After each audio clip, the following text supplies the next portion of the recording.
여러분 반갑습니다. 반도체 오빠 천혜자입니다. 벌써 이렇게 아침이 밝아왔나요? 06시 시간 참 빨리 가는 것 같습니다. 벌써 6시다 보니까 이제 날은 밝아오고 날은 덥고 그렇네요. 보니까 일찍 일어나가지고 또 덥기 전에 빨리 준비하시고 출근하실 분들 출근하고 식사하실 분들 운동하시는 분들도 있는데 하여튼 준비 잘 하시기 바라요. 또 오늘도 아침이 시작됐으니까 여러분에게 또 즐거운 이야기, 재미있는 이야기를 또 들려드려야겠죠. 우리가 살다 보면은 슬플 때가 있고 기쁠 때가 있어요. 슬플 때가, 기쁠 때가 있는데 슬플 때는 결정하지를 말아야 합니다. 기쁠 때는 약속하지를 마라. 그런 이야기가 있어요. 재밌죠? 그 후회할 선택을 저지르지 않기 위한 가장 단순하고 쉬운 방법이죠. 그 쉬운 방법 뭐냐? 극단적인 기분에 내 마음이 지배당하고 있을 때 선택을 잠시 보류하라는 거예요. 보류해라. 극단적인 기분. 이때는 좀 조심하라는 거겠죠. 보류하라는 거 보니까. 왜 보류하라고 했을까? 이제 그런 부분에서 우리가 한번 고민을 해봐야 필요가 있을 것 같습니다. 기분에 곧잘 휘둘리는 우리는 그 슬플 때 상황을 더 비관적으로 보게 되고요. 기쁠 때는 상황을 지나치게 이제 희망적으로 이제 보게 된다는 그런 말입니다. 그 결과 보니까 아주 기쁘거나 아주 슬플 때 내린 선택은 99%의 확률로 후회를 이제 불러오는 거야. 후회를 하더라. 그런 이야기입니다. 연인과 싸워 슬플 때는 쉽게 헤어질 결심을 하게 되는 거예요. 또 일이 잘 풀려가지고 기쁠 때는 쉽게 큰 투자를 약속해 버리는 것처럼 말인 거겠죠. 중요한 결정을 해야 한다면은 여러분의 마음이 잔잔해져서 그 상황을 객관적으로 뜯어볼 수 있을 때까지는 잠시 한번 기다려 보세요. 가장 현명한 선택은 기쁨도 슬픔도 날뛰지 않는 그런 고요한 상태일 때 내릴 수 있는 겁니다. 고요한 상태일 때 내릴 수 있다. 하여튼 여러분 잘 참고하셔서 천회장 이야기하는 거 귀담아 들었으면 좋겠습니다. 쉽진 않아요. 쉽진 않으니까. 그러면 또 삼성의 이야기를 한번 또 들려드리도록 할 테니까 또 편하게 들어주시기 바랍니다. 삼성전자 이야기는 제가 늘 주구장창 얘기하고 있어요.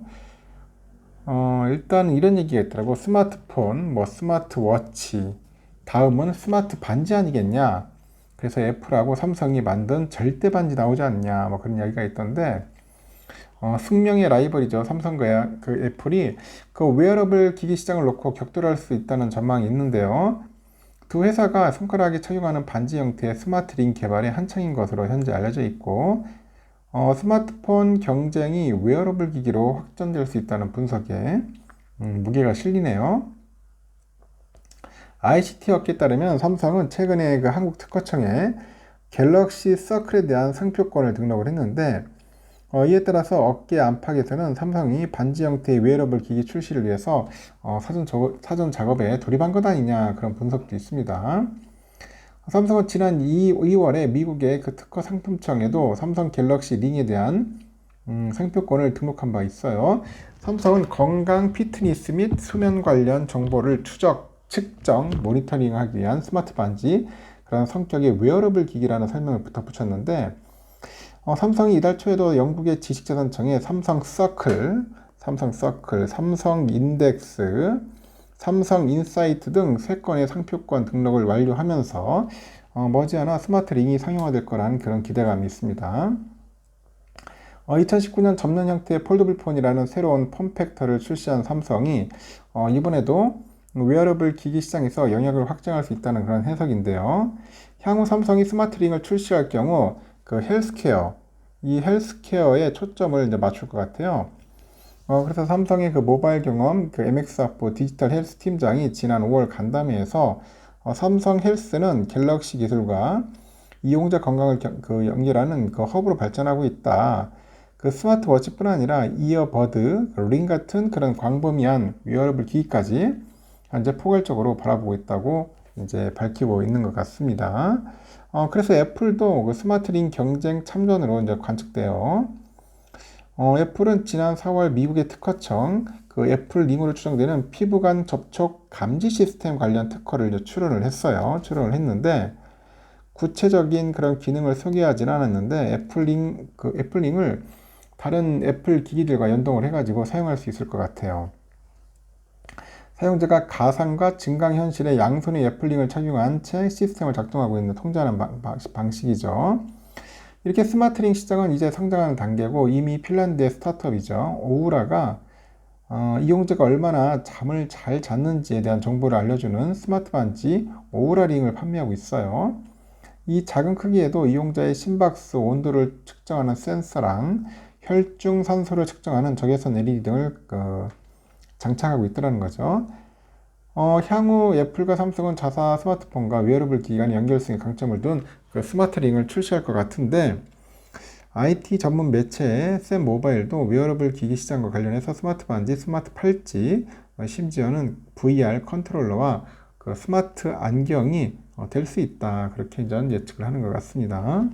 참고하시면 될 것 같습니다. 아주 흥미로운 그런 소식이네요. 그리고요. 독일하고 이탈리아 등 그 유럽 주요 국가들이 히트펌프 설치 보조금을 삭감을 했어요. 그래서 삼성하고 LG전자의 유럽 지역에 냉난방 공조 사업이 타격을 좀 입지 않겠냐 보는 것 같습니다.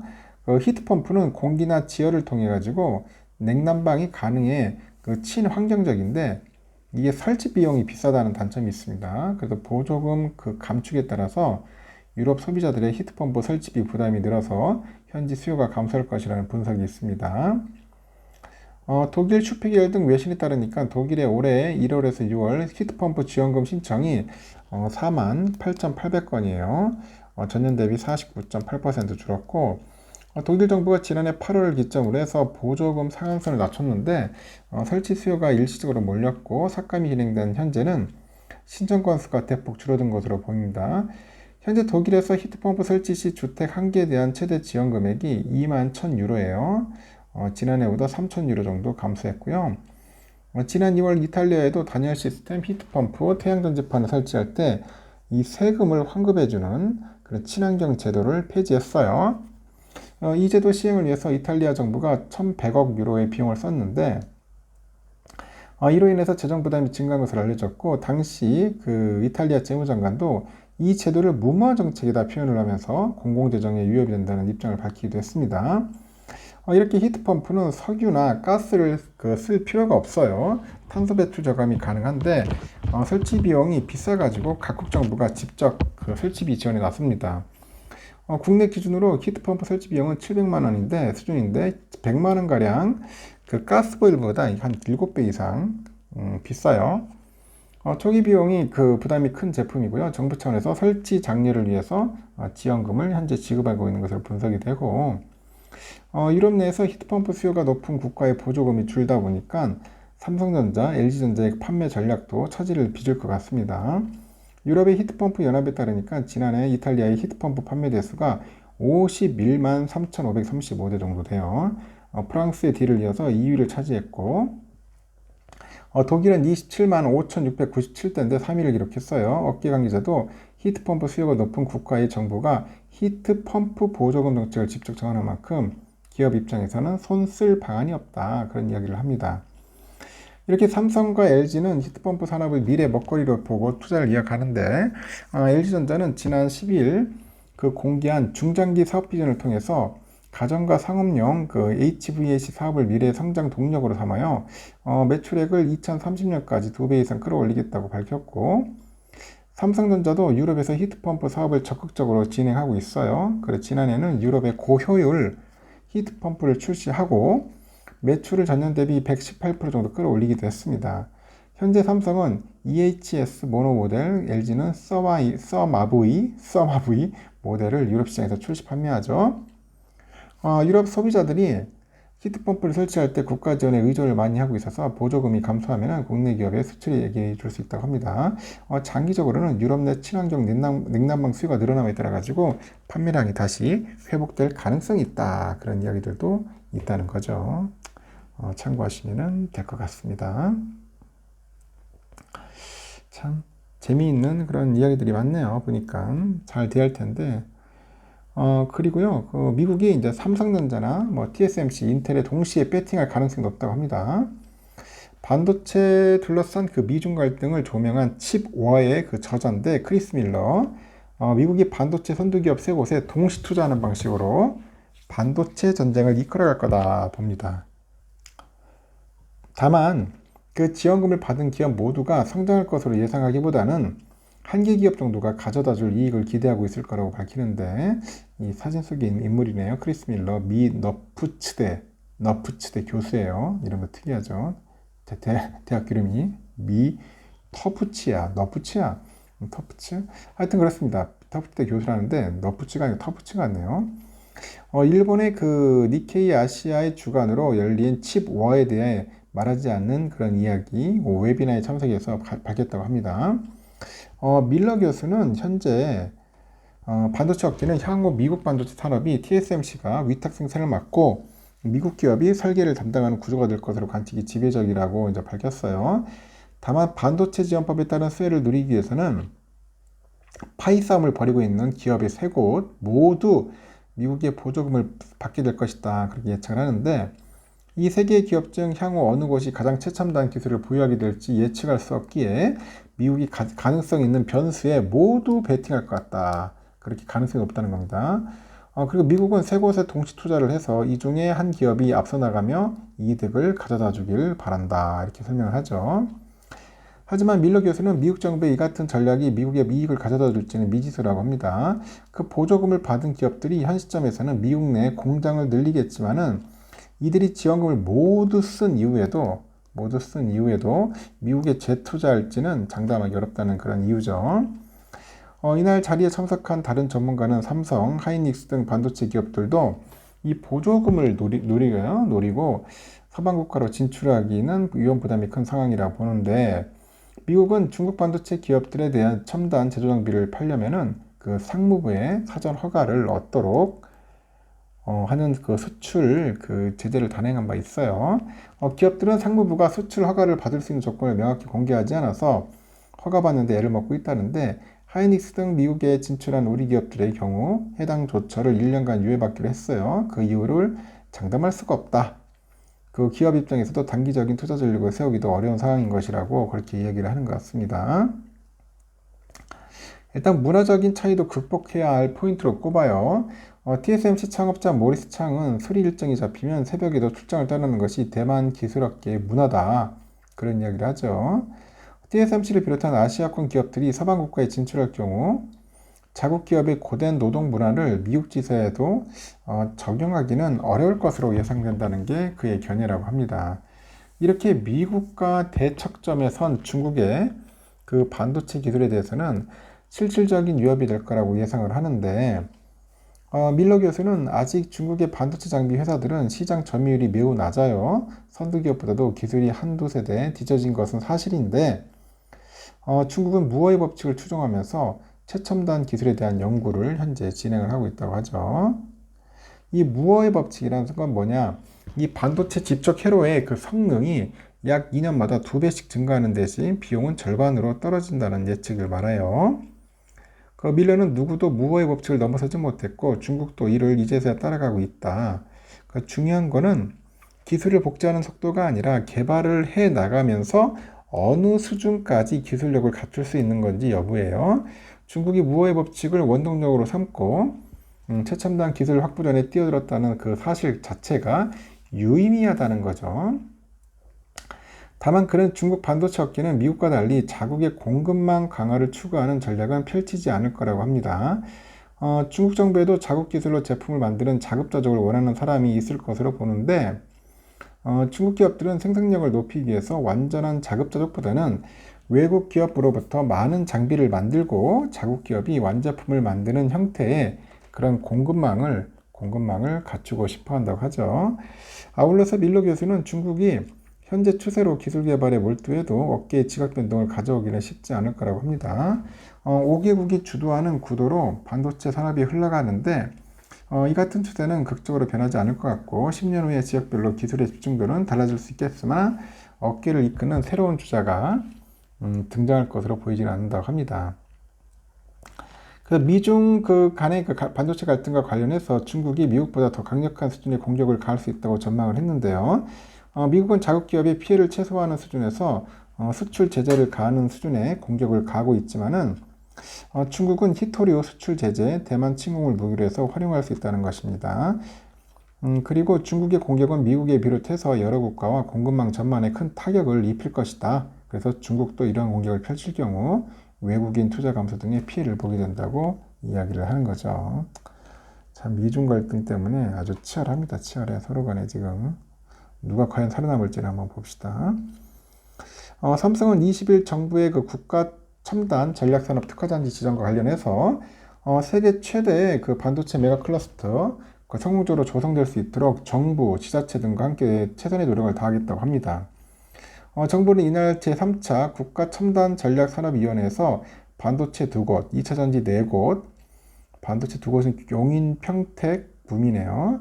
2차전지는 청주, 포항, 새만금, 울산, 디스플레이 1곳, 천안, 아산 등 총 7개의 특화단지를 지정을 했고 국무총리가 특화단지 지정과 관련해서 인허가 행정절차 단축과 킬러 규제 확파로 600조 원 이상의 민간의 과감한 투자가 적게 이뤄지도록 하겠다고 합니다. 국가첨단전략산업특별법상 첨단산업 특화단지로 지정이 되면은 국가 또는 지자체로부터 특화단지 조성과 운영에 필요한 행정과 재정적인 지원을 받을 수가 있어요. 대표적으로 특화단지 조성과 운영에 필요한 도로, 용수, 전기, 폐수 등등 해서 산업 기반의 시설에 그 비용의 전부 또는 일부를 국가나 지자체가 우선 지원할 수 있겠죠. 또는 인허가하고 그 신속 처리 특례가 적용돼 가지고 특화단지 조성과 운영 관련 인허가권자는 인허가 요청을 받으면 15일 이내 처리 계획을 산업부 장관에 회신해야 합니다. 특화단지 입주 기업이 화관법, 산업안전보급 등과 관련해서 민원을 제기하면은 신속한 처리와 행정, 재정적 지원이 가능해요. 예비 타당성 조사도 신속 추진 필요시 면제받을 수 있습니다. 이게 삼성전자에 따르니까 용인 특화단지의 경우 2030년 말에 가동을 위해서 0.4GW의 전력이 우선 필요하고요. 2042년에 5개 생산 라인 가동 시 7GW짜리 이상이 필요할 것으로 예상됩니다. 용수는 2030년 말 가동을 위해서 3만 톤을 이제 시작으로 해가지고 2042년 말까지 42년까지 하루에 65만 톤 이상으로 예상이 되죠. 아울러서 일평균 4만 명 이상의 건설 인력이 산업단지로 출퇴근할 것으로 예상되는데 인접 도로망 확보 등 정교한 교통계획 수립도 필요한 거죠. 이렇게 반도체는 타이밍 산업으로 적기 공급, 선제적 캐파 확보가 글로벌 경쟁력 유지의 핵심이에요. 삼성은 세계 최초로 차세대 트랜지스터죠. 게이트 올라라운드 구조를 적용한 3나노 양산 등 기술 우위에도 불구하고 생산 캐파 부족으로 인해서 TSMC와의 그 격차가 쉽게 좁혀지지 않고 있죠. 경사장도 치열한 글로벌 반도체 경쟁 속에서 우위를 유지하기 위해서 신규 반도체 특화단지의 그 조기 착공, 이 조기 착공이 무엇보다 중요하다고 강조합니다. 전 세계 곳곳에서 자국을 반도체 산업의 기지로 육성하려는 반도체 클러스터 대전은 이미 시작된 상황이고, 미국, 대만, 중국, 일본 등 이 반도체 산업 기반을 갖추고 있는 주요 국가들은 전폭적인 정부 지원을 기반으로 해서 이 자국 내 반도체 클러스터를 더욱 강화하기 위해서 노력하고 있습니다. 절체절명의 그런 상황을 기회로 전환하기 위해서는 민간 합동의 공동 노력이 필요하겠죠. 반도체는 그 공급망 내 협업이 중요한 산업이에요. 우리나라 기업의 노력만으로는 글로벌 경쟁 기업과 또 외국 정부의 연합군을 상대하기는 불가능하다는 그런 이야기입니다. 그런 지적도 있고, 결국은 관련 인허가하고 인프라 구축, 그리고 중앙정부랑 지자체의 그 지속적인 지원, 그리고 관심, 이것들이 이제 한국 반도체 경쟁력 유지의 근간이 될 것이다. 그렇게 보는 겁니다. 참고하시면 될 것 같습니다. 이 사진은 현재 평택 캠퍼스네요. 삼성에 관련된 이야기는 여기까지 하겠습니다. 여러분 수고 많으셨고요. 오늘도 좋은 하루, 즐거운 마음으로 하루를 시작했으면 좋겠습니다. 감사합니다.